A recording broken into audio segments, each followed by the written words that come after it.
해주셔서 감사합니다. 저한테 친 겁니까? 성가대한테 친 겁니까? 제가 그 타이밍 잘 맞춰서 나왔습니다. 오늘 이제 마지막 설교인데요. 시간이 금방 가네요. 여기 거룩한빛 운정교회 와서 여러분들에게 하나님 말씀 전하는 순간순간 행복했고 좋았습니다. 무엇보다도 너무너무 잘 챙겨주시고 환대해 주셔서 감사합니다. 마지막 설교하고 가려니까 괜히 마음이 좀 그래요. 하여튼 여러분 주 안에서 건강하게 잘 지내시고 또 운정교회 잘 섬겨주시고 늘 건강한 모습으로 지금까지 해왔던 것처럼 신실하게 모든 교회가 주목하고 또 사랑하고 기대를 거는 교회이니까 여러분 그 기대에 잘 부응하는 교회 되었으면 좋겠습니다. 저도 울산에 내려가서 운정교회 소문 많이 내겠습니다. 그리고 또 살다 보면 언제 또 만나게 되겠죠. 제가 20년 안쪽에 한 번 더 오겠습니다. 그래서 여러분 그때까지 비타민 같은 거 많이 드시고 악착같이 살아 있어야 됩니다. 제가 20살 더 하면 72이네. 72에 한번 오겠습니다. 그때까지 다들 살아 계시고 건강하게 또 평안하게 여러분들 잘 지내셨으면 좋겠습니다. 오늘 여러분들하고 이 사무엘하 9장 말씀 함께 나누겠습니다. 고대 사회에는 정권이 바뀌게 되면 새로 정권을 잡은 왕은 직전 정권에 소속되어져 있었던 신하들, 특별히 왕과 연결되어져 있었던 일가 친척들과 가족들은 숙청하는 것이 일반적인 관례였습니다. 이게 고대 사회의 정치의 문법이었어요. 여러분 이런 현상들이 비단 고대 사회에만 있었던 것은 아닌 것 같습니다. 요즘 우리 시대도 보면 정권이 바뀌게 되면 직전 정권에서 좀 유별나게 충성했던 사람들은 깜빵에 한 번씩 다 갔다 오는 것이 일반적인 관례가 되었잖아요. 이런 것들이 고대 사회에서는 훨씬 더 노골적으로 분명히 집행되어지던 시절이었습니다. 오늘 이 본문 말씀을 보시면 여러분들이 아시겠지만 이제 이 나라의 왕권이 다윗에게로 넘어온 상황입니다. 여러분들도 잘 알다시피 직전 왕이었던 사울은 그의 아들 요나단과 함께 길보아 전투에 참여했다가 두 사람 다 장렬하게 전사하고 말죠. 그 사울의 왕권을 이어받은 사람이 다윗인데 여러분 1절 상반절 말씀을 한번 보시면 다윗이 어떤 질문을 던지고 있습니까? 다윗이 이르되 사울의 집에 아직도 남은 사람이 있느냐 이렇게 묻습니다. 조금 전에 제가 여러분들에게 말씀드린 그 고대 사회의 삶의 문법대로 하자면 다윗은 지금 이 질문을 왜 던지고 있는 겁니까? 사울의 집안에 아직도 살아남은 자가 있다라면 내가 족치리라. 이 목적을 달성하기 위해서 지금 이 질문을 던지는 거잖아요. 그런데 우리의 예상을 이 본문 말씀은 완전히 빗나갑니다. 여러분 1절 하반절에 보시면 다윗의 고백이 나와 있죠. 내가 요나단으로 말미암아 그 사람에게 은총을 베풀리라 하니라. 정반대지어지는 목적을 이루기 위해서 이 질문을 던지고 있다는 것 우리가 확인하게 됩니다. 요나단은 비록 죽고 더 이상 이 세상 사람은 아니지만 요나단 살아생전에 다윗 자기 자신과 맺었던 그 약속을 요나단이 죽고 난 이 상황에서도 신실하게 기억을 하고 그 맺었던 언약을 이행하려고 하는 다윗의 강력한 의지가 이 1절 말씀 가운데 담겨 있는 거죠. 중요한 것은 다윗은 사울의 집안에 누가 어디서 어떤 삶의 조건 가운데 삶을 영위하고 있는지에 대한 정보가 없다라는 거예요. 그런데 왕으로서 이 질문을 던지고 나니까 사울의 집안에 누가 어디서 어떤 모습으로 살고 있는지에 대한 정보를 가진 사람이 2절 말씀에 한 사람 등장합니다. 여러분, 우리 2절 말씀 소리내서 한번 같이 읽어보십시다. 같이 읽겠습니다. 사울의 집에는 종 한 사람이 있으니 그의 이름은 시바라. 그를 다윗의 앞으로 부르매 왕이 그에게 말하되 네가 시바냐 하니 이르되 당신의 종이니이다 하니라. 여러분들, 우리가 지금 2절 말씀을 같이 읽었는데 여기에 보니까 사울의 종 시바라고 하는 사람이 등장해요. 여러분들이 2절 말씀을 읽으실 때 시바라고 하는 이 사울의 종의 인격과 됨됨이가 이 2절 말씀만 읽어도 여러분들 마음 가운데 어느 정도 좀 읽혀지는 부분이 있습니까? 아니, 있으면 있다, 없으면 없다, 자유롭게 말씀하시면 됩니다. 여러분, 2절 말씀을 이렇게 읽었을 때 이 사람은 대략 이런 정도의 인격과 기질을 가진 사람이겠다라고 느껴지는 부분이 2절 말씀만 봐도 좀 보여지십니까? 보이긴 뭘 보여. 왜 예배당에서 구라를 쳐요, 여러분? 저는 이 설교가 오늘 어떻게 마무리되어질까를 알고 있기 때문에 2절 말씀만 읽어도 좀 그렇게 보이는 부분이 있어. 여러분들이 볼 때 2절 말씀에 시바의 인격과 그의 기질이 담겨있는 부분이 어떤 부분인데요? 말씀해 보세요. 그냥 물으면 무조건 아멘, 예. 여러분, 이거는 문제가 많은 겁니다. 제가 볼 때 그 부분이 어떤 지점인가 하면 이 시바는 사울의 종이었어요. 그런데 지금 다윗이 네가 시바냐? 하니까 당신의 종이니다 이렇게 말해요. 여러분, 고대 사회에 신하에게 요구되어지는 최고의 인격적인 덕목은 무엇입니까? 불사이군이에요. 신하는 오직 한 사람의 죽음만을 섬기는 것, 이것보다 더 중요한 가치가 없습니다. 왠지 이 시바라고 하는 인물은 누구에게 권력이 있고 누구에게 힘이 있는지 정확하게 꿰뚫어보고 언제 어떤 타이밍에 이 사람에게 들러붙어야지 자기 삶을 안정적으로 안락하게 살 수 있는지에 대한 감각이 굉장히 예민했던 사람 같아 보여요. 물론 지금 이 나라의 왕이 다윗이 된 상황이기 때문에 당신의 종인이다 이렇게 말할 수 있습니다.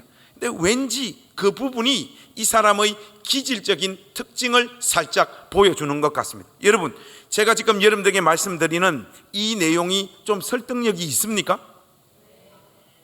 좋습니다. 다윗은 3절과 4절 말씀에서 거의 똑같은 질문을 약간 변형해서 연속해서 2번 던지고 있는데요, 3절 상반절에 보시면 왕이 이르되 사울의 집에 아직도 남은 사람이 없느냐 이렇게 묻고 있습니다. 그리고 4절 또 상반절 또 한번 보십시오. 왕이 그에게 말하되 그가 어디 있느냐. 사울의 집안에 누가 어디서 어떤 삶의 조건으로 살고 있느냐, 이 질문을 조금 다르게 연속해서 2번 던지고 있습니다. 이 질문을 전달받은 시바는 여기에 대한 정보를 지금 제시를 하는데, 여러분, 우리가 지금 어디서부터 한번 읽어보기 원하는가 하면 3절 하반절에 보면 요나단의 아들 하나가 있는데 거기서부터 4절 끝까지 소리내서 한번 읽어보겠습니다. 그런데 여러분들에게 숙제 하나만 내드릴게요. 4절 말씀에 진입했을 때 여러분들이 아무리 정신을 차리고 읽어도 그 의미를 알기 어려운 단어가 하나 나와요. 그 단어를 찾아보시면서 요나단의 아들 하나가 있는데 거기서부터 4절까지 한번 읽어보겠습니다. 같이 읽겠습니다. 시작. 요나단의 아들 하나가 있는데 다리 저는 자니이다 하니라. 왕이 그에게 말하되 그가 어디 있느냐 하니 시바가 왕께 아뢰되 로드발 암미엘의 아들 마길의 집에 있나이다 하니라. 시바가 정보를 제공합니다. 요나단의 아들 하나가 있는데 다리 저는 자니이다. 무비보셋, 사울의 손자요 요나단의 아들이었던 무비보셋이 아직 죽지 않고 살아 있습니다. 그런데 이 무비보셋은 양쪽 다리를 다 저는 중증 장애인이었는데 그것에 관한 정보를 지금 다윗에게 제공하고 있습니다. 그러면서 또 이어서 이 시바가 어떤 정보를 제공하고 있는가 하면 여러분 4절 말씀 읽을 때 제가 여러분들에게 금방 내드린 숙제가 하나 있죠. 4절 말씀 읽을 때 아무리 집중해서 읽어도 의미 파악이 어려운 단어가 하나 나오죠. 그 단어가 뭡니까? 아니, 읽고 모르면 말하면 되잖아요. 4절에 여러분들이 딱 읽었을 때 의미 파악이 어려운 단어가 있잖아요. 뭐죠? 그가 어디 있느냐? 이러시면 안 됩니다, 여러분. 단어가 있다고, 단어. 여러분, 어떤 사람 입모양 보니까 암미엘이라고 하는 것 같고, 어떤 사람 입모양 보니까 로드발이라고 하는 것 같고. 여러분, 제가 원하는 답은 로드발이에요. 지금 무비보셋, 사울의 손자요 요나단의 아들이었던 양쪽 다리를 다 저는 중증 장애인, 이 무비보셋이 살고 있는 곳이 어디냐? 로드발 암미엘의 아들 마길의 집에 있다라고 이 정보를 제공합니다. 여러분, 이 로드발은 여러분들이 읽어서 의미 파악이 어려운 이유가 뭔가 하면 히브리어이기 때문에 그래요. 여러분, 정확하게 말하면 로드발 이렇게 됩니다.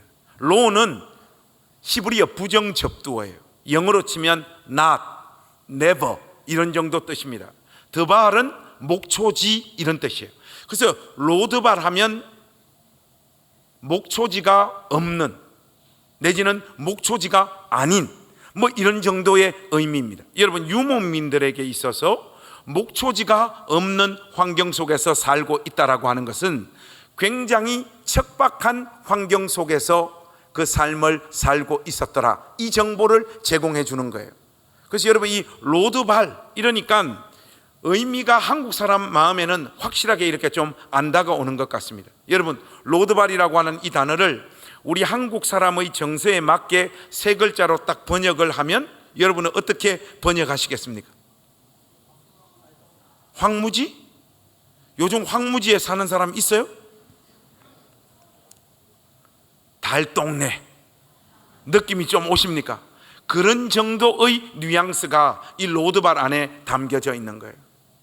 무비보셋은 할아버지가 죽고 아버지가 죽고 양쪽 다리를 다 저는 중증 장애인으로 목초지가 하나도 없는 달동네와 같은 그 동네에서 삶을 살고 있었는데 그것도 자기 집이 아니에요. 로드발 암미엘의 아들 마길의 집에서 얹혀서 살고 있는 사람, 그 사람이 바로 무비보셋입니다. 이 정보를 이어서 제공을 하는 거예요. 하니까 다윗이 당장 무비보셋을 내 앞으로 데리고 오라 명령을 내립니다. 이 명령을 전달받은 다윗의 신하들이 로드발 암미엘의 아들 마길의 집에 들어닥쳐서 그곳에 살고 있었던 무비보셋을 데리고 왕궁으로 데리고 오는 그 장면을 성경은 우리에게 기술하고 있지 않아요. 그런데 우리의 상상력을 조금만 동원하면 그 장면을 충분히 추론할 수 있을 것 같아요. 여러분, 다윗의 신하들이 로드발 암미엘의 아들 마길의 집에 들어닥쳐서 그곳에 살고 있었던 무비보셋을 향하여 왕께서 너를 예루살렘 성 왕 앞으로 데리고 오라고 명령하셨다. 왕의 명령을 받들어라 했을 때 그곳에서 숨어 살고 있었던 무비보셋이 느꼈을 1차적인 감정이 뭐였을까요? 서글프고 한 많고 사는 날 동안 늘 막막하고 고통 속에 살아왔던 내 삶과 인생도 여기서 끝이 나는구나, 이런 감정으로 무비보셋은 다윗 앞으로 끌려갔을 거예요. 그리고 그는 다윗 앞에 섭니다. 그런데 그 무비보셋을 향하여 다윗의 입을 통하여 선포되어지는 내용은 무비보셋이 기대했던 내용과 완전히 정반대되어지는 내용이 선포되어집니다. 이 무비보셋은 오늘부터 나와 같은 상에서 먹고 마시리라. 여러분, 고대 사회에서 왕과 같은 상에서 음식을 먹고 마시는 사람 누굽니까? 공주님하고 왕자님이죠. 한마디로 무비보셋의 신분이 흙수저 중에 흙수저의 위치에서 금수저 중에 금수저로 신분이 상승되고 있습니다. 동시에 사울에게 속하였던 모든 밭을 무비보셋에게 다 되돌려 주라. 다윗이 명령을 합니다. 죽을 줄 알고 최후 처분을 통보받을 줄 알고 다윗 앞에 섰는데, 이 감당할 수 없는 은혜와 은총의 메시지가 자기에게 쏟아지니까, 여러분 이 8절의 무비보셋의 고백 우리 소리내서 한번 읽어보십시다. 굉장히 의미심장한 고백이잖아요. 여러분들 우리 8절 한번 읽어보십시다. 그가 절하여 이르되 이 종이 무엇이기에 왕께서 죽은 개 같은 나를 돌아보시나이까 하나니. 여러분 얼마나 절절한 고백입니까? 어찌하여 죽은 개 같은 나를 돌아보시나이까. 제가요 30년 전에 신학대학에 입학했을 때 신학대학 1학년 때 읽었던 책이 하나 있어요. 그게 뭔가 아닌가? 무슨 책인가 하면 미국의 유명한 강해 설교자인 찰스 스윈돌 목사님의 은혜의 각성이라고 하는 책이에요. 그 책에 보면 찰스 스윈돌이 이 사무엘하 9장, 이 무비보셋의 이 고백, 그리고 이 장 전체를 구속사적인 메시지로 풀어놓은 내용이 그 은혜의 각성이라고 하는 책인데, 그 책에서 스윈돌이 이런 말을 해요. 지금 무비보셋이 다윗을 향하여 토해놓고 있는 이 고백, 어찌하여 죽은 개 같은 나를 돌아보시나이까 하는 이 고백은 우리에게 한없는 은혜와 은총을 아무 조건 없이 쏟아부으신 하나님을 향하여 우리가 토해놓아야 할 그 고백이다, 이렇게 이야기를 해요. 동시에 다윗의 입에서 선포되어진 그 무한한 은혜의 메시지는 하나님께서 우리를 향하여 베푸시는 은혜이다, 이렇게 표현해요. 한마디로 무비보셋의 포지션을 우리에게 대입하고 다윗의 위치를 하나님에게 대입을 해서 구속사적인 설교를 굉장히 은혜롭게 찰스 스윈돌이 전개하더라고요. 신학교 1학년 때 이 스윈돌의 책을 읽고 굉장히 은혜를 많이 받았어요. 그리고 30년이 흘렀습니다. 그 30년 세월 동안 저도 신학 수련에 매진했고, 교회를 개척해서 하나님 말씀을 연구하고 공부해서 매주 강단에서 선포를 하면서 저는 찰스 스윈돌의 이 해석에 동의하지 않는 사람이 되었습니다. 스윈돌의 이 구속사적인 메시지를 비판하고 싶은 마음은 없습니다. 그러나 사무엘하 9장의 핵심적인 인물은 다윗과 무비보셋이 아니에요, 여러분. 사무엘하 기자는 이 사무엘하 9장에서 가장 핵심적인 두 인물을 우리에게 보여주고 있는데, 한 사람은 조금 전에 우리가 확인했던 사울의 종이었던 시바, 그리고 또 한 사람은 이 사람과 삶이 너무나도 극명하게 대조되어지는 무비보셋을 아무 조건 없이 자기 집에 거두어 함께 살았던 로드발 암미엘의 아들 마길. 시바와 마길, 이 두 사람의 삶의 모습을 우리에게 극명하게 대조하면서 우리로 하여금 하나님의 백성으로 어떤 사람의 삶을 쫓아 하나님 앞에서 살 것인지 결단을 촉구하고 있는 본문이 사무엘하 9장이에요. 자, 여러분 10절 말씀 한번 보십시오. 10절 말씀 우리가 다 읽을 필요가 없고, 10절 하반절에 보시면 이런 말씀이 있잖아요. 시바는 아들이 15명이요 종이 20명이라. 조금 전에 우리가 연습 한번 해봤는데, 제가 이 문장 다시 한번 읽을 때 세 글자로 이 문장을 딱 요약을 해보세요. 시바는 아들이 15명이요 종이 20명이라. 세 글자로 딱 바꾸면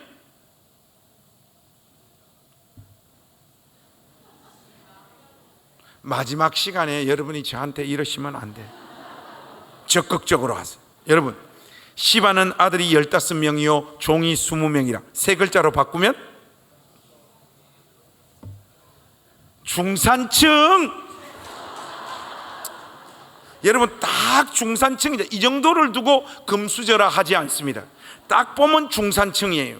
그런데 여러분, 시바가 이런 중산층으로서의 삶을 살 수 있었던 이 기반은 누구의 은혜와 은총 가운데 이런 삶의 조건을 형성할 수 있은 거죠? 사울이죠.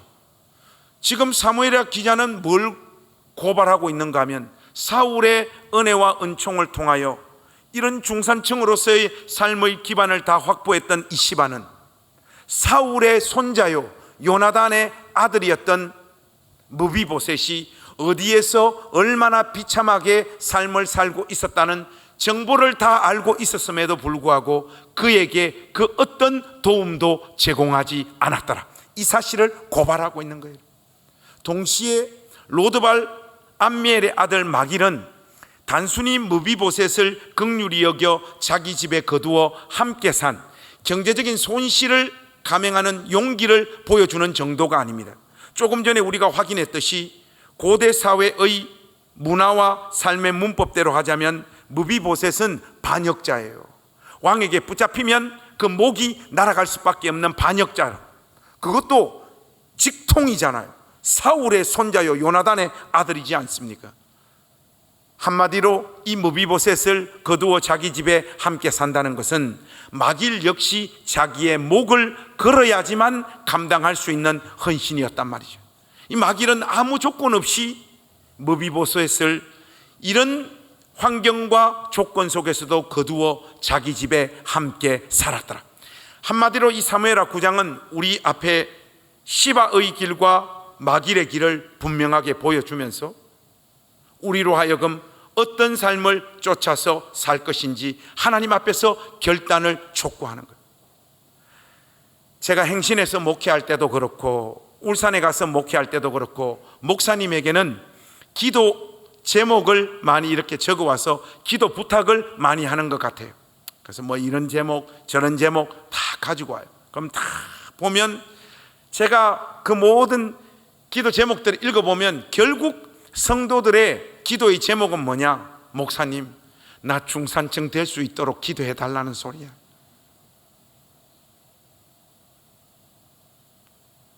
옆에 우리 가족들한테 한번 확인해 봅시다.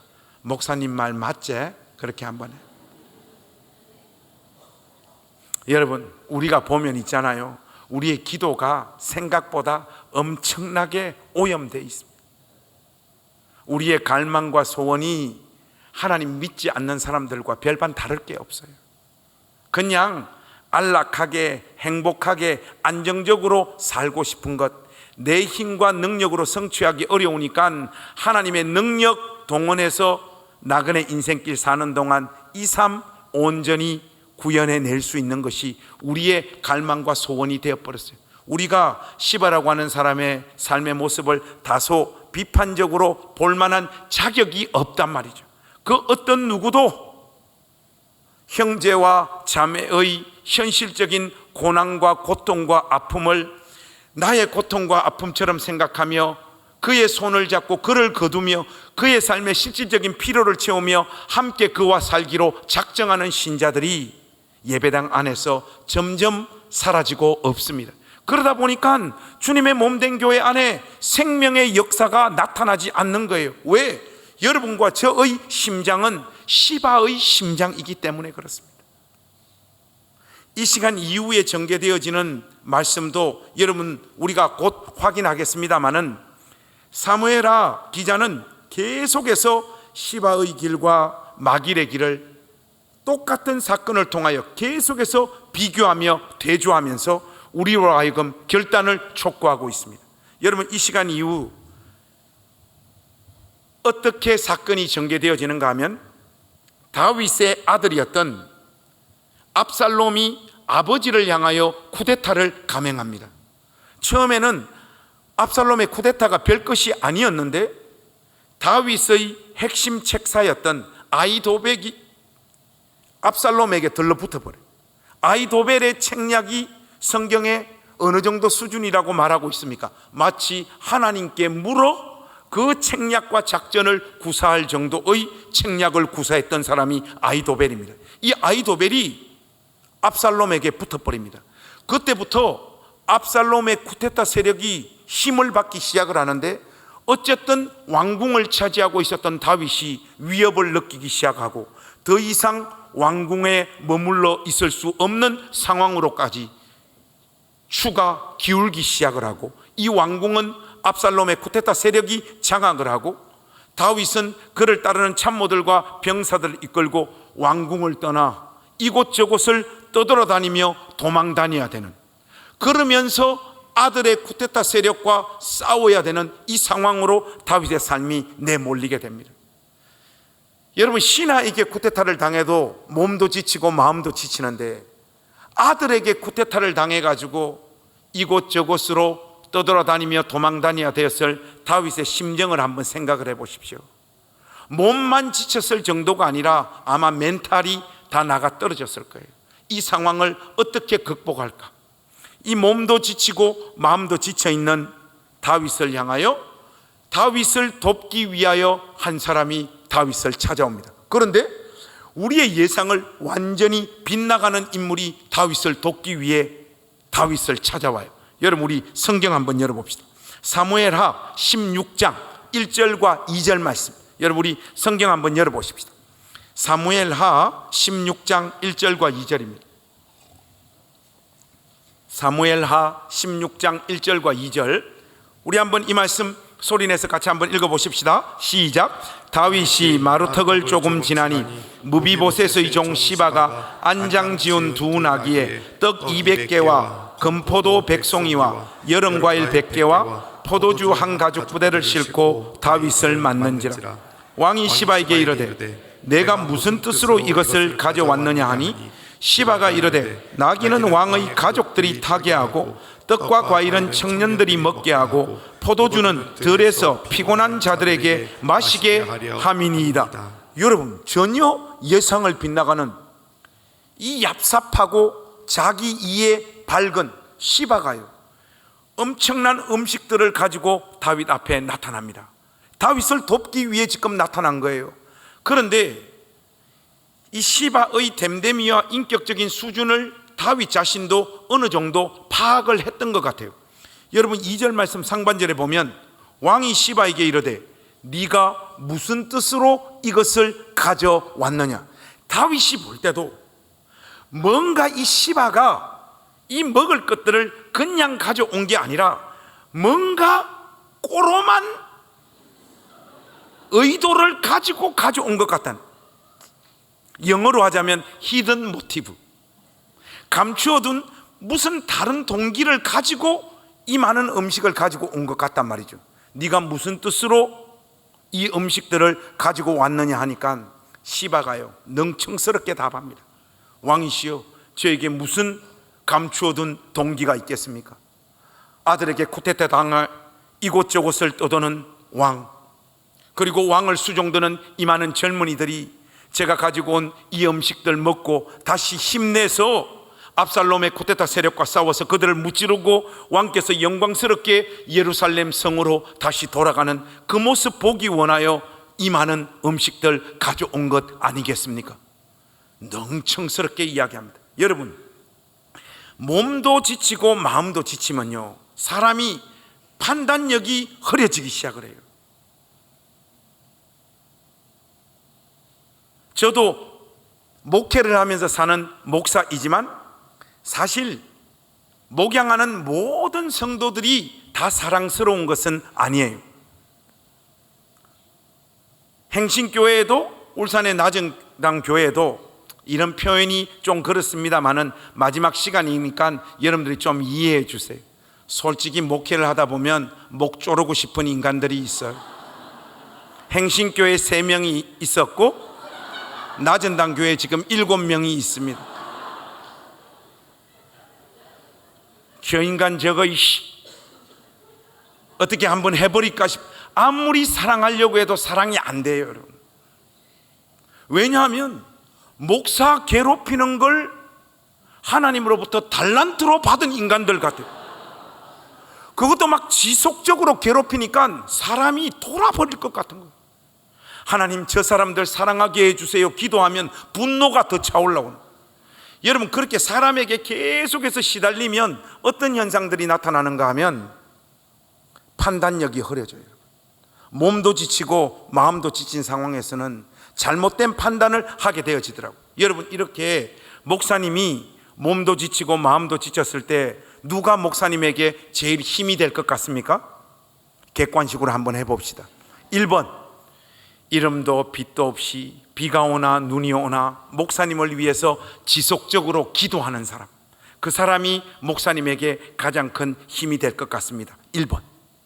2번, 그거 솔직히 힘 별로 안 되고 목사님이 완전 지쳐 있을 때는 돈 좀 갖다 드리면서 어디 가서 좀 푹 쉬고 맛있는 거 좀 드시면서 회복하라고 실질적인 도움을 제공하는 사람들이 목사님에게 힘이 된다.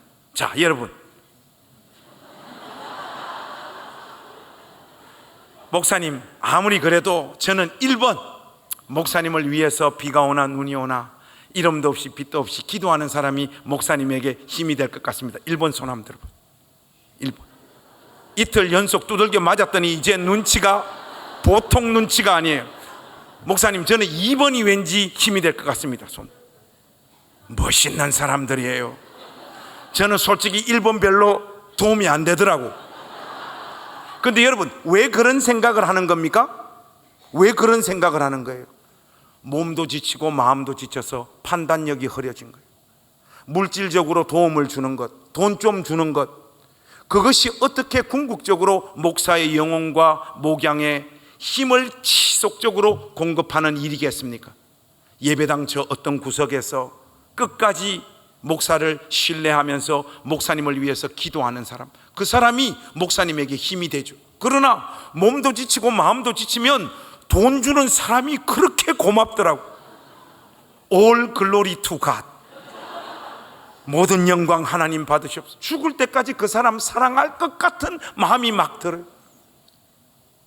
다윗도 마찬가지입니다. 여러분, 네가 무슨 뜻으로 이 음식들을 가지고 왔느냐 그렇게 이야기했던 다윗이지만 능청스럽게 이 이야기를 하는 이 시바, 동시에 이 많은 음식으로 자기를 공개하는 이 시바에게 다윗은 마음이 다 빼앗겨 버려요. 그러면서 동시에 섭섭한 마음이 다윗의 마음을 찾아옵니다. 지금 이 상황에 논리적으로 따지면 누가 음식들을 준비하고 나타나야 되는 겁니까? 무비보셋이죠. 그래서 3절 상반절에 보시면 한번 보십시오. 왕이 이르되 내 주인의 아들이 어디 있느냐? 시바야, 다 좋은데 무비보셋은 지금 어디 있느냐? 이 질문을 던집니다.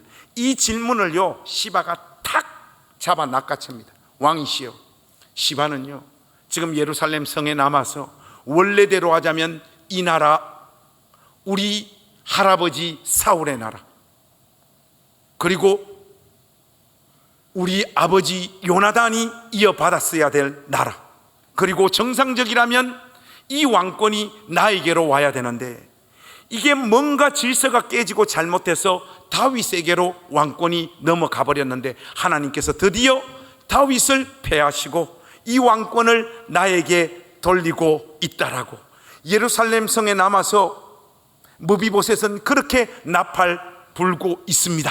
이렇게 지금 시바가 거짓말로 이 상황을 이간질하여 다윗에게 이야기를 합니다. 그러나 지금 이 시점은 이미 시바가 가지고 온 음식들, 그의 거짓말에 마음이 다 빼앗겨버린 상황이기 때문에 이 상황에 다윗이 어떤 말을 하는가 하면 4절 말씀 한번 보세요. 왕이 시바에게 이르되 무비보셋에게 있는 것이 다 내 것이니라 하니라. 무비보셋에게 있는 것이 무엇입니까? 사울에게 속하였던 모든 밭을 무비보셋에게 주라고 말씀하셨잖아요. 이 사울에게 속하였던 모든 밭은 지금 이 순간부터 시바야 너의 것이다, 이렇게 지금 다윗이 선언하고 있는 거예요.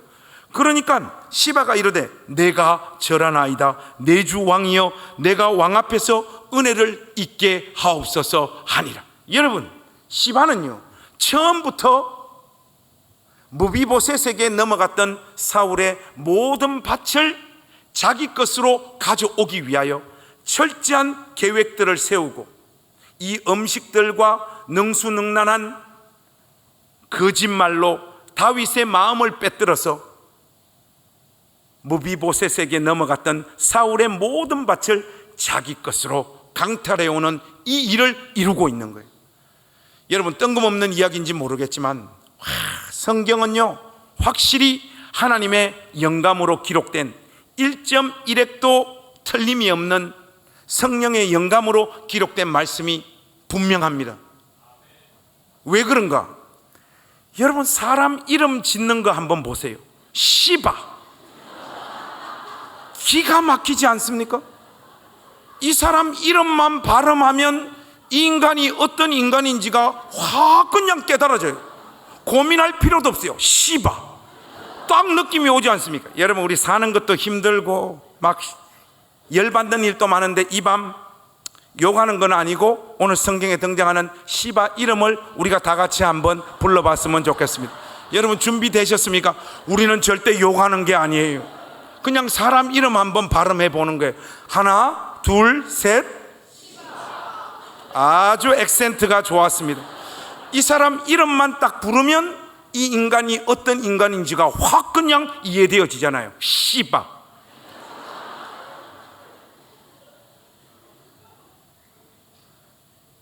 이 사건 이후에 다윗의 형편과 처지는 더 험난하고 고통스럽고 막막한 상황으로 내몰려요. 하나님께서 극적으로 개입하지 않으시면 나라의 왕권이 압살롬에게로 완전히 넘어가는 절체절명의 상황으로 내몰리고 다윗은 회복하기 어려운 상황까지 무너집니다. 그 마지막 순간에 끝까지 다윗을 신뢰하며 다윗의 가는 길을 응원하며 다윗과 함께하는 사람들이 나타나요. 여러분, 17장으로 한번 넘어가 보실까요? 17장에 보시면 27절 말씀 한번 보십시오. 27절, 우리 소리내서 27절 한번 읽어보십시다. 시작. 다윗이 마하나임에 이르렀을 때 암몬 족속에게 속한 라빠 사람 나세 아들 소비와 로데발 사람 암미엘의 아들 마길과 로글림 길르아 사람 바르실레가, 여러분 이 세 사람이요 28절과 29절의 그 음식 한번 보십시오. 조금 전에 시바가 가지고 왔던 음식의 수준과 양을 훨씬 뛰어넘는 이 음식들을 가지고 와서 마지막까지 다윗을 먹이고 입히며 끝까지 다윗 편에 서고 있는데, 그 찾아온 세 사람 중에 누가 있습니까? 로드발 암미엘의 아들 마길이 들어가 있습니다. 하나님은 이런 사람들의 헌신을 통하여 자기 백성을 보존할 뿐만 아니라 하나님의 일을 끝까지 성취하고 이루어내시는 거예요. 하나님께서는 극적으로 압살롬의 쿠데타 세력을 꺾으십니다. 그리고 다윗의 지기를 회복시키시고 예루살렘 성으로 다윗을 되돌려 보내요. 다윗은 예루살렘 성으로 되돌아가서 이스라엘 역대 왕들 중에 가장 영광스럽게 하나님 앞에서 그 직을 수행하는 왕이 됩니다. 하나님 마음에 합한 사람 다윗, 그 영광스러운 평가를 받고 다윗은 하나님 앞에 살다가 하나님 앞에서 죽는데, 다윗이 마지막 죽을 때 있잖아요, 솔로몬을 앉혀놓고 유언을 합니다. 여러분, 이런 유언을 하다가 맨 끝에 다윗이 어떤 유언을 합니까? 솔로몬아, 내가 죽고 이 세상을 떠나고 나서도 바르실레의 집안을 기억하라. 자기 인생에 가장 깜깜하고 막막했던 그 순간 끝까지 자기 편에 섰던 바르실레. 여러분, 이 바르실레를 기억하라는 것은 바르실레만을 기억하라는 게 아니에요. 이 세 사람 중에 가장 연장자가 바르실레예요. 바르실레를 기억하라는 것은 그 마지막 순간에 자기를 찾아왔던 소비와 로데발 사람 암미엘의 아들 마길의 삶도 끝까지 기억하고 그들의 삶을 지키라는 유언인 거예요. 한마디로 다윗이 마지막 죽을 때, 눈을 감을 때 끝까지 생각났던 사람이 바로 이 세 사람이었고, 그 중에 한 사람이 로드발 암미엘의 아들 마길입니다. 사랑하는 우리 거룩한 빛 운정교회 가족 여러분, 제가 이 마길이라고 하는 사람이 사무엘하 17장 이후에 또 등장하는지 성경을 이잡듯이 다 잡아봤어요. 안 나와요. 마길이라고 하는 사람은 사무엘하 9장에 한 번 나오고 사무엘하 17장에 한 번 나오고 딱 두 번 나옵니다. 그런데 사무엘하 9장에서도 마찬가지고 사무엘하 17장에서도 마찬가지고 마길이 보여주는 공통된 모습이 있잖아요. 9장에서도 17장에서도 보여주는 마길의 공통적인 모습이 뭡니까? 그건요, 다른 게 아니에요. 함께하고 섬기고 사랑하고 돌봐봐야 자기 삶에 아무런 도움도 되지 않았던 무비보셋과 다윗을 위하여 자기의 목을 걸고 끝까지 이 사람들을 끌어안으며 섬기며 그들의 삶에 실질적인 필요를 공급했던 사람, 바로 그 사람이 로드발 암미엘의 아들 마길입니다. 우리 시대에 주님의 몸된 교회 안에 생명의 역사가 나타나지 않는 것은 로드발 암미엘의 아들 마길과 같은 사람들이 예배당 안에서 사라지고 없기 때문에 그렇습니다. 니는 네 인생 살고 니는 네 식대로 하나님 믿고 나는 내 식대로 내 인생을 살며 내가 섬기는 하나님 믿고 살게. 서로를 향하여 우리는 별 간섭도 안 하고 관심도 없고 체면치레하는 정도로 엮여서 함께 한 공간에서 예배하며 살아가는 것, 이것이 신앙생활로 알고 우리는 그렇게 살아갑니다.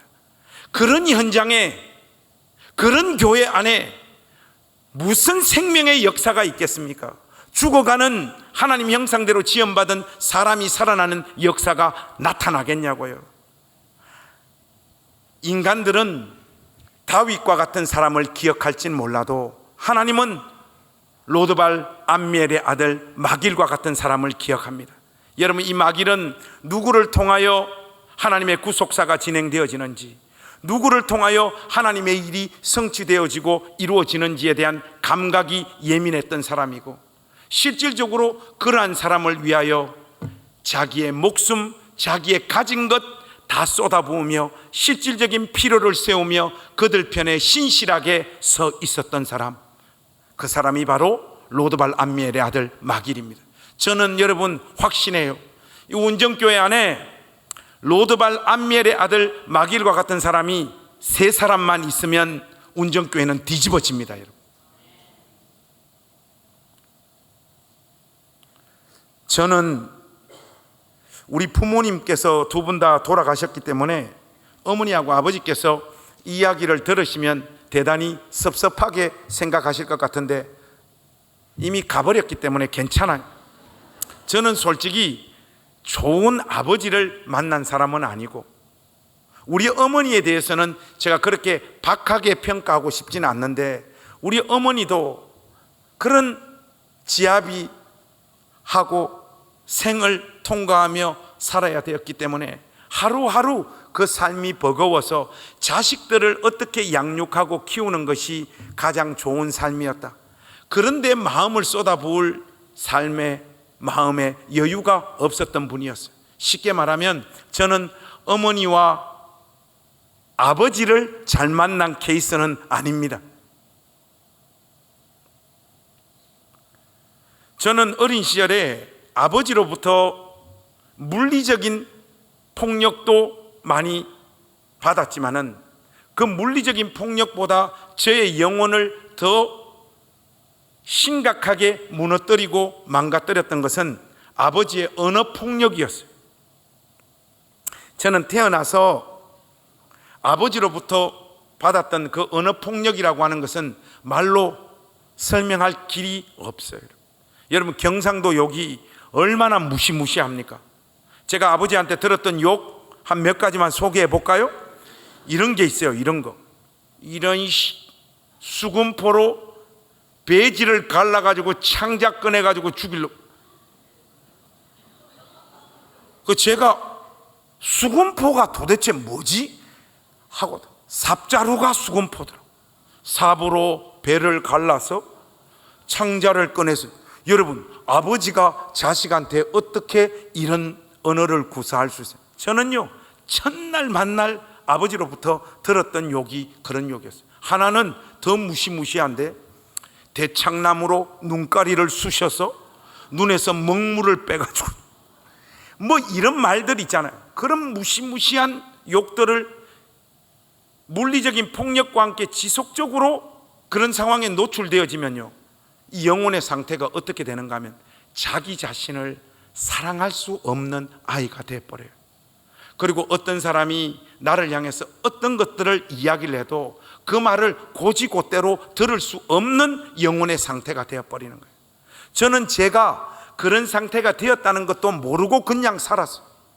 그러다가 여러분들에게 간증했다시피 교회를 가게 됐는데, 교회는 안 가면 형님한테 맞아 죽으니까 죽으나 사나 주일날 교회는 갔어요. 그러니까 의미 없이 중등부 생활을 다 마치고 고등학교 1학년에 이제 고등부에 탁 올라갔는데, 그때 저의 평생의 사랑이요, 실질적인 어머니요, 잊을 수 없는 우리 이정혜 선생님을 만났어요. 우리 선생님이 저를 처음 딱 봤을 때 그러시는 거예요. 네가 관성이야? 관성아, 선생님이 사람 좀 볼 줄 아는데 너는 애가 눈빛이 보통 애들하고 좀 다르다. 너는 딱 눈빛을 보니까 앞으로 커서 대단한 인물이 될 것 같다. 우리 선생님이 그러시는 거예요. 아, 이 아줌마요, 이 보통 아줌마가 아닌 거예요. 여러분, 조금 전에 여러분들에게 말씀드렸잖아요. 저와 같이 이런 환경 속에서 자란 아이들은 누가 이런 칭찬을 해주면 감사합니다, 이게 안 돼요. 의도가 뭐지? 이 아줌마 이거 보통 아줌마 아니네, 요렇게 얼라들한테 좋은 말 해줘가지고 계속해서 교회 오게 만들라고 요 말을 지금 하네, 딱 요런 생각이 들더라고요. 그런데 우리 선생님은 만날 때마다 그러시는, 만날 때마다 관성아, 선생님이 그냥 하는 말이 아니고 니는 애가 눈빛이 예사롭지가 않다. 네 선생님 말대로 되는지 안 되는지 앞으로 한번 지켜봐라. 그러고 항상 저를 이렇게 안아주셨어요. 우리 집은 아버지가 방에서 흡연을 하셨기 때문에 저의 옷에는 항상 담배 냄새가 다 배어 있었어요. 그런 거 하고 개의치 않고 우리 선생님은 항상 저를 볼 때마다 한 번씩 안아주시고, 그리고 이 눈빛에 대한 칭찬을 해주시고 앞으로 크게 될 거다, 그 이야기를 해주셨어요. 그게 뭐 이렇게 실감 있게 제 마음 가운데 믿어지지는 않았지만은 계속해서 그런 이야기를 해주시니까 저도 칭찬받으니까 좋더라고. 저는요, 태어나서 학교에서나 우리 집에서 단 한 번도 칭찬이라는 걸 받아본 적이 없어요. 우리 선생님으로부터 처음 그 따뜻한 저의 인생에 대한 긍정적인 이야기를 처음 들어봤어요. 만날 때마다 선생님 안아주시고 그렇게 저의 인생을 긍정적으로 말씀해 주시고 하시다 보니까 기분이 좋은 거예요. 그때 제가 살짝 느꼈어요. 나도 누군가로부터 존중받고 칭찬받고 사랑받고 싶은 욕구가 내 가운데도 있구나. 그걸요, 고등학교 1학년 가서야 희미하게 깨닫기 시작을 했어요. 여러분, 그 시절만 해도 얼마나 학교나 이런 곳이 무시무시했습니까? 뭐 그때 당시에는 가난한 사람들도 많았지만 우리 집은 탑 오브 탑이었기 때문에 등록금 같은 거 항상 늦게 내고 못 내고 이랬기 때문에, 여러분 그때만 하더라도 전교생들이 다 듣는 방송으로 막 때려버리잖아요. 3학년 1반에 등록금 안 낸 놈 누구 교무실로 튀어옵니다 해서 튀어가면 막 교무 주임이 조인트 까고, 이 새끼들 언제까지 등록금 낼 거야, 빨리 등록금 안 낼 거야. 전교생 중에 3명에서 5명 정도 교무실에서 이렇게, 여러분 그거 한번 당하고 나면요, 그 모멸감, 그 수치심, 그 감당이 안 되더라고요. 차라리 울산에 태화강 가서 뛰내려 죽어버리고 싶지, 집에 가서 아무리 이야기하면 뭐합니까? 집에 돈이 없는데, 등록금 안 주는데. 그런데 우리 선생님이요, 저를 또 저의 삶을 모든 걸 다 파악하고 계시더라고요. 한 번은 교회 갔더니 우리 선생님이 그래요. 관성아, 오늘 분반 공부 끝나고 애들 다 가고 학생회의실에서 선생님 좀 만나고 가라는 거예요. 알겠습니다. 해서 학생회의실에서 기다리니까 우리 선생님이 왔어요. 근데 우리 선생님이 저를 이렇게 딱 볼 때 제가 고등학교를 졸업 못할 것 같아 보였던 것 같아요. 중간에 학교 다니다가 포기하고 어떤 공장이나 어떤 곳에 일하러 갈 줄 알고 우리 선생님은 그렇게 제가 보였던 것 같아요. 그러면서 이렇게 앉더니 오해하지 말고 하시더니 가방을 촥 여시더만 봉투 하나를 탁 주시더라고. 등록금이야. 관성아, 아무리 어렵고 힘들어도 고등학교까지는 꼭 나와야 돼. 알겠지? 하면서 이거는 등록금이니까 등록금 내라는 거예요. 그 다음은 선생님이 또 봉투 하나를 준비해서 저한테 주더라고요. 관성아, 학교 다니려면 정상적으로 학용품 같은 거 다 구비해라. 이거는 노트, 샤프, 학교 다닐 때 필요한 모든 학용품 준비하는데 이 돈 쓰라. 그리고 또 봉투를 하나 더 주시더라고. 이거는 용돈이야. 친구들하고 영화도 보러 가고 떡볶이도 사 먹고 롤라장도 가고 거기에 쓰라. 우리 선생님이요, 고등학교 1학년, 고등학교 2학년, 고등학교 3학년 졸업할 때까지 한 학기도 빠뜨리지 않고 저의 삶을 챙겨주시고 공부를 시키시고 그 과정을 포기하지 않도록 저를 안아서 한 걸음 한 걸음 끝까지 걸어가 주셨어요. 선생님이 쏟아붓는, 우리 선생님이 먼저 만난 십자가 지신 우리 주님의 사랑이 우리 선생님을 통하여 저에게 침투해 들어오는데 마음의 문들이 점점 열려지기 시작하는 거예요. 목사님들의 설교를 통해서도 저는 많이 각성하고 주님을 만난 측면이 있지만 저에게 이 사랑을 쏟아부으며 다가오는 우리 선생님과 함께 공부했던 그 분방 공부 시간, 그 분방 공부 시간을 통해서 주님의 은혜를 얼마나 많이 경험하고 온전해졌는지 몰라요. 선생님이 사랑을 쏟아부으니까 뭐 이게 하버드 대학 통계라고 하는데 양쪽 부모가 전혀 그 역할을 하지 못하는 아이라도 한 사람에게 지속적인 사랑을 받은 애는 무너지지 않는다는 데이터가 있더라고요. 우리 선생님이 저에게 그 역할들을 해주셨어요. 실질적인 저의 부모, 저의 어머니가 되어주셨어요. 그러면서 만날 때마다 끊임없이 저 안에 있는 가능성들을 우리 선생님이 먼저 캐시하시고 달려가라고. 그런데 선생님하고 성경 공부하고 하나님 말씀 들으면서 제가 주님을 인격적으로 만나고 목사가 되겠다고 하나님 앞에 약속했던 날, 선생님 앞에도 가서 그 마음을 이야기했더니 우리 선생님이 얼마나 기뻐하시는지 모르. 선생님은 네가 이렇게 될 줄 알았어. 안아주시고 격려해 주시고 기도해 주셨을 뿐만 아니라 저의 삶의 순간순간 실질적인 필요를 채우시며 저를 그냥 선생님 품에 안아서 그 고등학교 시절을 우리 선생님이 걸어가 주셨어요. 한번 그게 생각이 나요.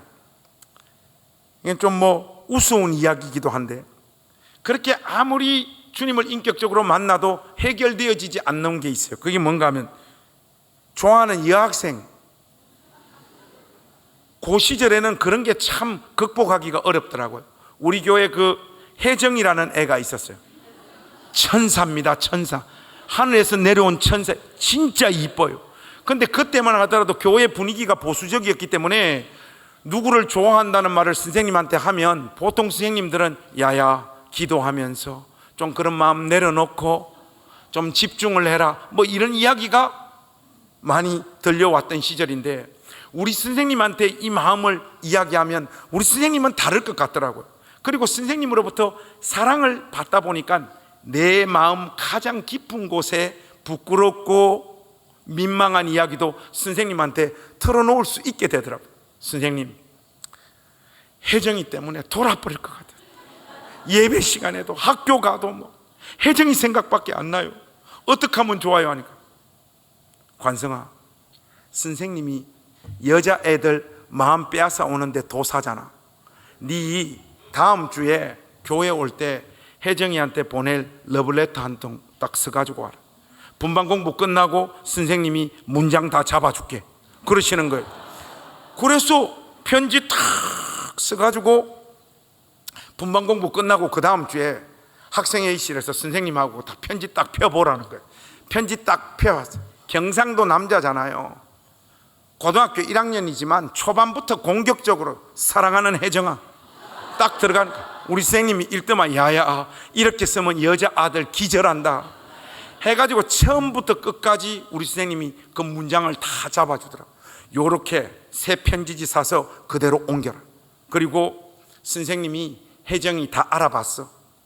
6시 반에 우정동 우체국 앞에 걔 울산 여중 다니는데 거기서 딱 내리더라. 네 요거 편지 요대로 그대로 준비해가지고 혜정이 기다리가 혜정이한테 주라고. 그 선생님이 시키는 대로 편지 다 이쁘게 옮겨서 기다리니까 6시 반에 버스에서 천사가 내려오더라.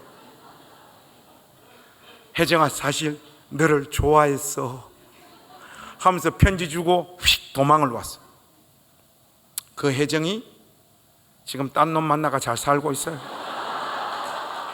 사랑이 안 이루어졌어.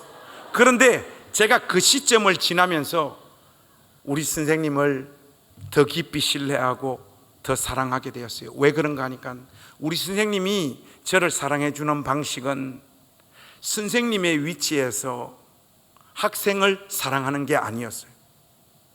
우리 주님께서 인간의 몸을 입고 우리와 똑같은 실존의 자리, 이 인간의 자리로 내려오셨던 것처럼 선생님은 고등학교 1학년 김관성의 마음과 시각, 그 상태로 똑같이 내려와서 거기에서 제가 품었을 듯한 고민과 아픔, 거기에 똑같이 동참하셔서 똑같이 이렇게 품어주시고 사랑해 주시는 그 선생님의 사랑을 느끼게 된 거예요.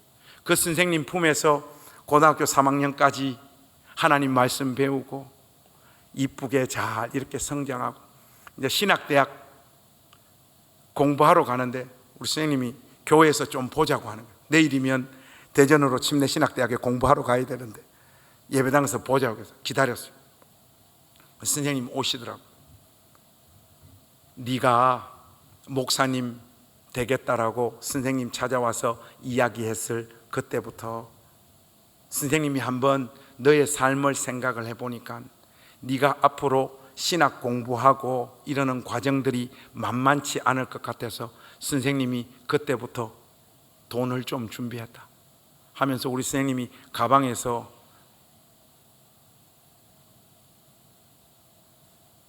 봉투를 꺼내서 주시더라고요. 그 돈 액수가 굉장히 많았어요. 대전 가서 공부할 때 바꿈지 말고 사고 싶은 책 마음껏 사고 열심히 공부해서 관성아 성도들 사랑하는 좋은 목사님 되라 하면서 그 봉투를 저한테 주시더라고요. 선생님이 벌써 1년 2년 동안 그 돈을 모으신 거예요. 어려운 형편 속에서도. 그러면서 우리 선생님이 저한테 질문을 하나 하시더라고요. 관성아, 선생님 인생의 전성기가 언제 시작됐는지 혹시 너 알아? 이러더라고요. 선생님 솔직히 키도 작고 좀 못생겼으니까 시집 가시게 됐을 때 그때 인생의 전성기 아니에요 하니까 아니라는 거예요. 그러면 시집 가셔서 2 아들 낳았을 때 그때 인생의 전성기 아니에요? 아니라는 거예요.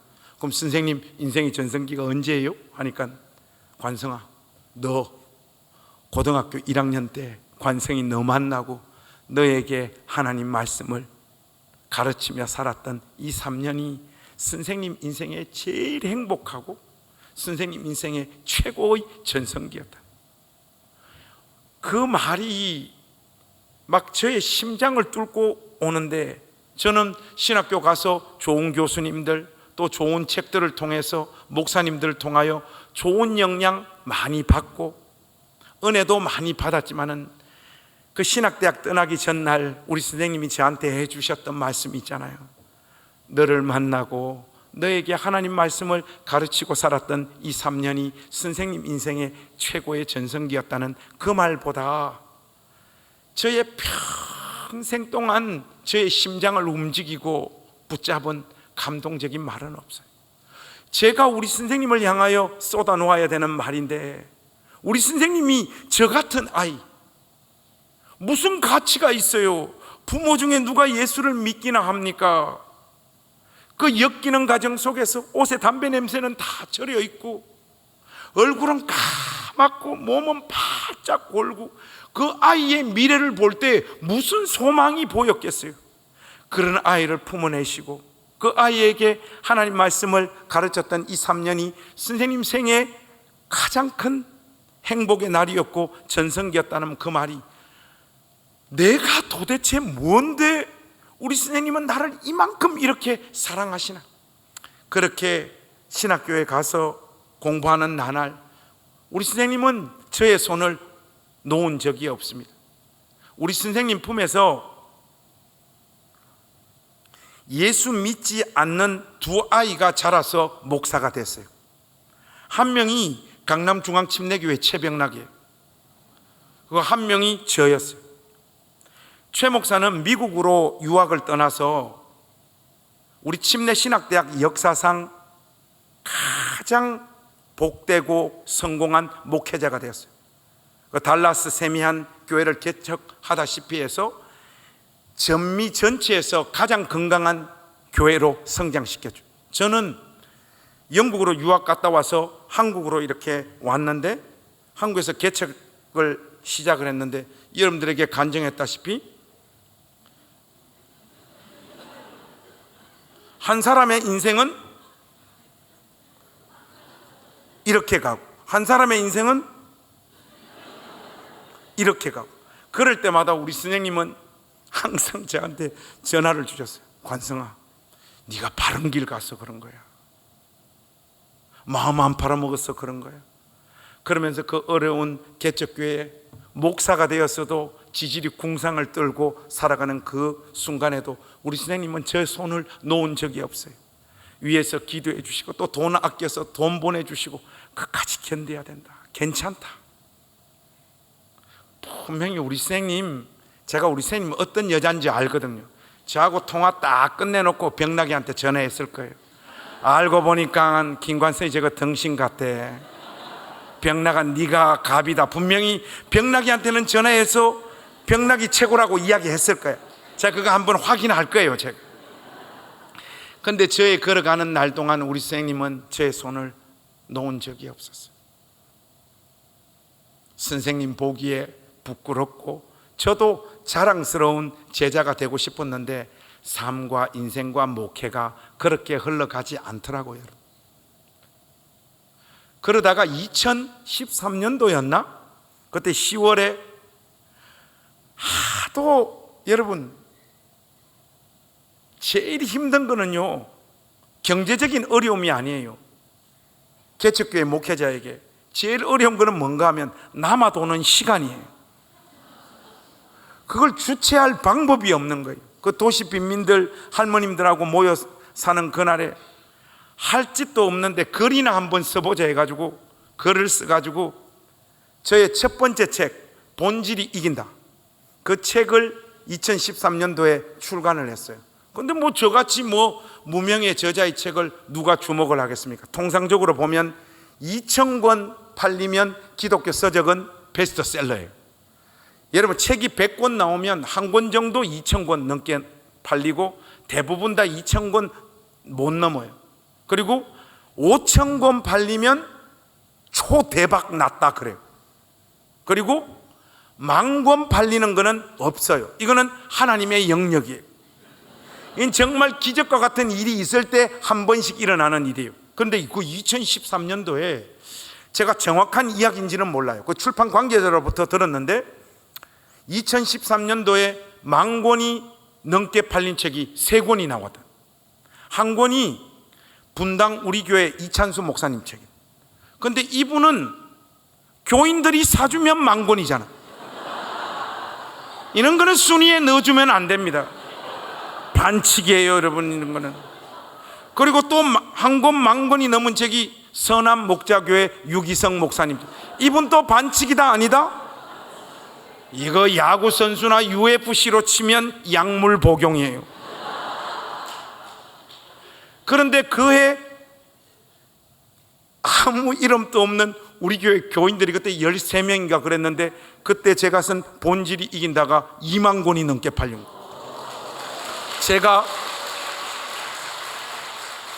인쇄만 5천만 원 받았는 거, 4천만 원 받았나 5천만 원 받았나 그렇게 받았어요.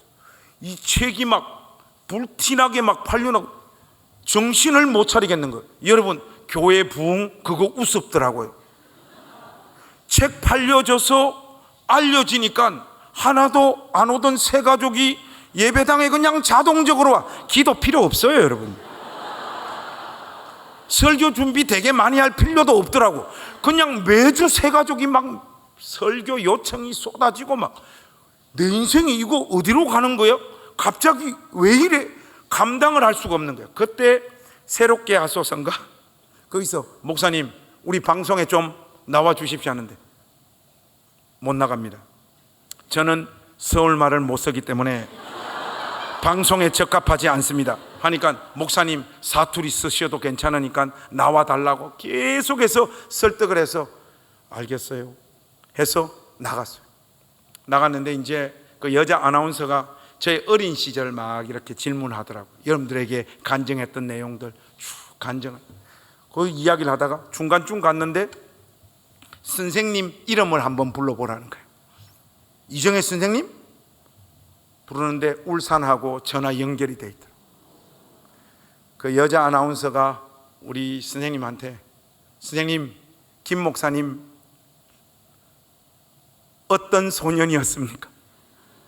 학생의 시절에 어떤 아이였습니까? 하니까 우리 선생님이, 그때 저 만났을 때 우리 선생님 나이가 46인가 5 정도 됐으니까, 새롭게 하소서 찍을 때는 벌써 우리 선생님 할매 다 돼 있을 때, 김 목사님 학생회 때 어떤 아이였습니까? 하는데, 와, 이게 우리 할매가요 방송을 알아요. 저를 뭐 거의 띄우기 시작을 하는데 사도 바울급으로 끌어올려버려요. 그때부터 애가 눈빛이 달랐어요. 저는 우리 김 목사가 이렇게 될 줄 그때부터 이미 알았어요. 하면서 불라 하는데, 이야, 우리 선생님 그때부터, 제 고등학교 1학년 때부터 우리 선생님이 구라가 세긴 셌는데 대단하더라고. 그러면서 여자 아나운서가 그랬어요. 김 목사님 어디가 그렇게 사랑스러웠냐고 하니까 우리 선생님이 그래요. 저에게 친아들이 둘 있는데 나는 내 친아들보다 우리 김 목사님 더 사랑했다. 그 이야기를 듣는데 녹화하다가 제가 너무 울어버려가지고 저도 울고, 질문한 여자 아나운서도 울고, 녹화가 중단됐어. 그거 다 울고 그 다음 장면 다시 이렇게 찍었죠. 지금 여기 이 자리에 서서 한번 생각을 해봐요. 저의 인생에서 우리 선생님 만나지 못했으면 내 삶과 인생은 어디로 흘러갔을까?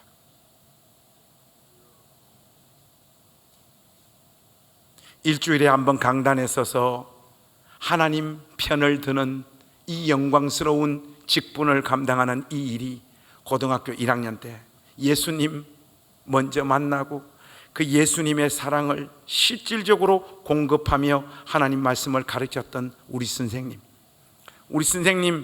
만났기 때문에 오늘의 제가 있는 것이 분명해요, 여러분. 우리 고향교회 70주년 부흥회가 열렸어요, 여러분. 70주년 부흥회. 그때 그 강사 라인업이 우리 고향교회 출신들 중에 좀 목회를 잘하고 있는 사람들, 첫째 날, 둘째 날, 셋째 날, 넷째 날 강사 라인업이 이렇게 딱 섰는데, 첫째 날 강사가 최병락, 둘째 날, 셋째 날 또 어떤 목사님, 제가 마지막 날 강사. 자, 여러분, 오늘 저는 결판을 내야 될 것 같습니다. 우리 운정교회 가족들이 확실하게 말씀해 주십시오. 부흥의 강사 중에 진짜 강사는 첫째 날 강사입니까? 마지막 날 강사입니까? 이거는 손 들어가 한번 해봐야 되는 거예요. 목사님, 저는 첫째 날 강사가 오리지널이라고 생각합니다. 손 한번 들어봐. 야, 저 뒤에 한 분 계시네. 참 잔인하십니다. 목사님, 저는 마지막 날 강사가 진짜 강사라고 생각합니다. 손 한번 들어 주십시오. 주의 은혜와 복이 여러분 가정에 넘치시기를 축복합니다.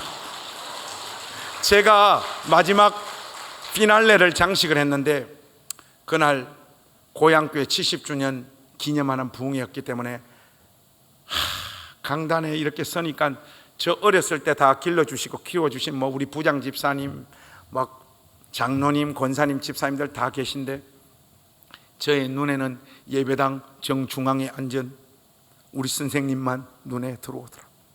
우리 선생님 머리가 벌써 이제 다 하얗게 되셔가지고 70살 넘은 권사님 되셔가지고 예배당 중간에 이렇게 앉아 계시는데 눈물이 나서 설교를 할 수가 없는 거예요. 그래도 눈물을 참으면서 하나님의 말씀을 전했어요. 축도하고 예배 마무리하고 이제 강단에서 내려가서 인사하는데 우리 고향교회 다른 가족들 나와서 아이고 수고했다 하고 다 이렇게 허깅하는데 좀 있다가 홍해 갈라지듯이 쫙 갈라지고 우리 선생님이 이 정중앙에서 이게 걸어오시더라고. 걸어오셔서 저를 이렇게 푹 안아주시더라고. 김 목사님,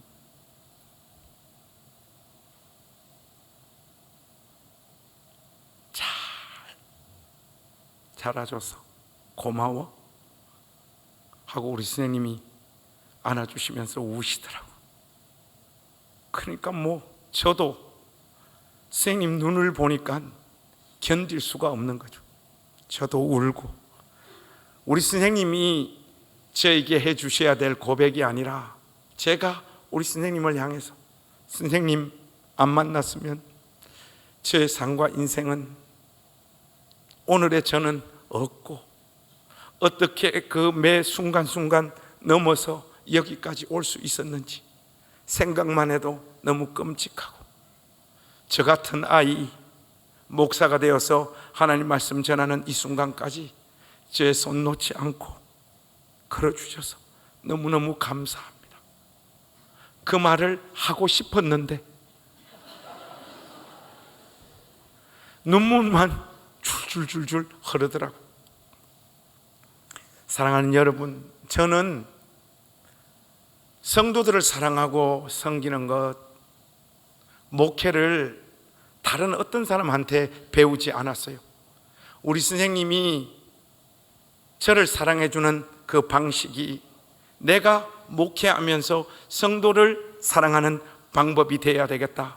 그렇게 선생님으로부터 저는 모든 걸 다 배웠어요. 여러분, 저처럼 가난하게 살다가 갑자기 이렇게 떠올라서 이곳저곳 부름받아 하나님 말씀 전하는 자리에 쓰다 보니까 제일 큰 변화가 뭔가 하니까 돈이더라고요. 여러분, 돈. 옛날에는 가난하게 살았는데 여기저기 부름받아서 설교를 하니까 사례비를 많이 주시더라고요. 여러분, 가난한 사람에게 돈이 어느 순간 쌓이기 시작을 하니까 잠이 안 오더라고요. 좋았어. 여러분도 그 은혜가 임하시기를 주의 이름으로 축복합니다. 뭔 또 아멘이야. 근데 그 감당을 할 수가 없는 거예요. 이게 이제 저희 집사람하고 안 그랬어요. 여보, 나 어떻게 해야 될지를 모르겠어. 이게 잠도 안 오고 한 번도 돈을 써본 적이 없으니까 이거 어떡하냐. 결국 우리 집사람하고 저하고 기도하면서 그랬어요. 우리 먹고 살 수 있고 또 우리가 먹고 살 수 있는 비용 넘어서 우리가 돈 가지는 것 하나님께서 기뻐하실 것 같지가 않다. 전부 다 나누자 해서 전부 다 부사역자들 나누어 주고 교회 어려운 사람들 다 나누어 주기 시작을 했는데 그 모든 것 우리 선생님으로부터 배운 거예요. 우리 선생님이 저를 사랑하며 실질적인 것들을 채워주며 사랑해 주셨던 그 방식대로 저도 성도들을 사랑하고 섬기고 있더라고요. 근데 제일 고약한 놈이 행신교회 담임 목사 우성균이었어요. 제가 설교 다녀와서 부사역자들한테 다 돈을 나누어 주고 이러니까 설교를 안 하러 가는 기간들이 있잖아요. 그러면 우성균은 항상 목사님 지금 이러고 계실 때가 아닙니다. 하나님 앞에 쓰임 받으셔야 될 때입니다. 전국으로 좀 다녀오십시오. 독한 인간이었습니다. 그러면서 제가 느낀 게 있어요. 뭔가 하면 돈의 권세가 쪼개질 때 그 현장에 하나님 나라가 임하더라고요. 여러분, 누군가 결단하고 함께 살기로 마음을 먹고 돈을 나누기 시작을 하니까 사람들의 낯빛과 영혼의 기쁨이 찾아들기 시작을 하고, 그게 단순히 물질 때문에 회복되어지는 것이 아니라 전심을 다하여 자신을 사랑하며 함께 살기로 마음먹고 있는 주 안에 어떤 사람이 있다라고 하는 그 생각 때문에 자기 생을 덮쳐오는 온갖 어려움과 시련 앞에서도 용기 내어 믿음으로 살기로 결단하더라고요. 제가 떠나면서 오늘 마지막 설교로 왜 이 메시지를 여러분들에게 전하겠습니까? 사랑하는 운정교회 가족 여러분, 우리 주님께서 피로 값주고 사신 이 운정교회가 진실로 로드발 암멜의 아들 마길과 같은 사람들이 여기 다 들고 일어나서 진실로 돈의 권세를 쪼개는 교회가 될 수 있기를 우리 주님의 이름으로 축복합니다. 여러분, 그걸 할 때 진실로 함께 살고 함께 나누고 아낌없이 사랑하고 품고 실질적인 필요를 채우기로 결단하는 사람들이 출현할 때 다 죽어가는 사람이 회복되고 살아난다고요. 우리 시대의 이 파주에 운정교회가 그 역할 감당해 주시기를 주님의 이름으로 부탁합니다. 교회 표 있잖아요, 여러분. 교회 표. 기도를 열심히 하는 교회, 열심히 모이는 교회. 우리 행신침례교회도 그런 표였어요. 뭐 이런 근데 너무 교회 표들이 비슷하고 스테레오 타입이야. 그래서 제가 우리 교회 부사역자들 보고, 야야, 이 표가 왜 이래 시시하노? 너가 다음 주까지 올 때까지 표 하나씩 좀 실질적인 표 좀 하나 마련해가 와라 했어요. 그래서 다 모였어. 자, 니부터 한번 발표해봐라. 목사님, 우리 교회 기도가 좀 부족하지 않습니까? 간절히 뜨겁게 기도하는 교회 표 어떻습니까? 야, 이씨, 내가 그거 하지 말자 했잖아. 지금 일주일 동안 고민했는데 표가 그거냐? 하니까 우성균 목사님, 뭐야, 교제가 뜨거운 교회. 야, 내가 그런 거 하지 말자고 했잖아. 그런 뻔한 거 말고 뭐 없냐? 아무리 쥐어짜도 선한 게 안 나오더라고. 그래서 그 해 제가 직접 표를 지었어. 이거 다른 교회에서 뺏겨서 가면 제가 바로 형사 고발할 거예요. 근데 운정교회가 카피하면 감사함으로 그 현실 받아들이겠습니다. 공개해 드릴까요? 여러분, 분명히 제가 이거 공개하면 우리 유 목사님 이번 주부터 당장 표 바꿔라 그러실 거예요. 제가 실질적인 표로 뭘 지었는가 하면 이렇게 지었어요. 주보에 바로 새겨 넣어라. 야, 나 가진 거 돈밖에 없어. 그러니까 사는 거 아무 걱정하지 마. 딱 새겨 넣어라 하니까, 목사님 그게 무슨 표냐고 그래. 야, 이씨, 그냥 새겨 넣어 하니까 우리 부사역자들이 다리 붙잡고, 목사님 이거는 정말로 창피한 거예요. 이거는 하면 안 돼. 아니야 실질적인 게, 야, 나 가진 거 돈밖에 없어. 그러니까 앞으로 사는 거 아무 걱정하지 마. 이거 우리 교회 표어야. 애들이 막 둘러싸가지고 죽어도 반대해서 그걸 못했어요. 결국 우리 운정교회가 한번 해주십시오. 그거 하려고 제가 이거 부흥회 수락하고 여기까지 온 거예요. 다음 주에 운정교회 주보가 어떻게 바뀌어 있는가 제가 한번 확인해 볼 거예요, 여러분. 자, 여러분, 오늘 마지막 날 메시지 다 끝났어요, 여러분. 자, 2명씩 짝 한번 지어보세요. 그리고 손 마지막 한번 잡아보세요. 성가대는 협조를 잘 안 하더라. 자, 손 한번 잡아. 그 사람 눈 한번 쳐다보고. 야, 여러분, 이제 부흥의 마무리하는 순간입니다. 그 사람 눈을 딱 쳐다보고 진심을 담아서 내가 우리 운정교회 막일이 되겠다, 그런 마음으로 그 사람 손 딱 잡고 한번 나 보지 말고 서로 쳐다보. 자, 하고 한번 하겠습니다. 야, 나 가진 거 돈밖에 없어. 시작. 어깨 한번 두들기면서 사는 거 아무 걱정하지 마라. 여러분, 재밌죠? 재밌죠?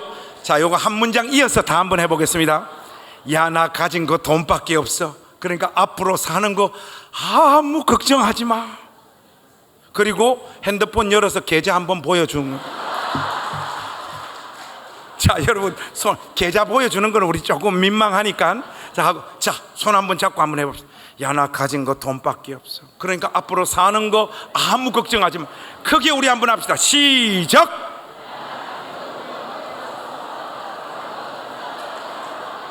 할렐루야.